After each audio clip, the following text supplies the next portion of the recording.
بعد فشل مفاوضات نادي الهلال مع كيليان امبابي، قصر الكبابجي بيمضي مع كيليان امبابي.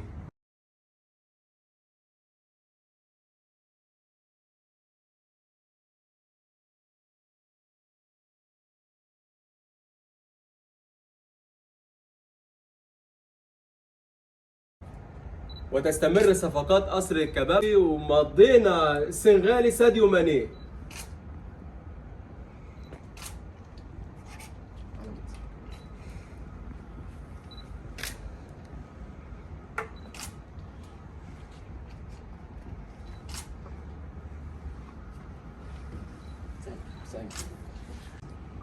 وبعد زيارة فان دايك لقصر الكبابجي وده ورق عنب بالكوارع، قرر ان هو يرحل عن نادي ليفربول ويمضي مع قصر الكبابجي.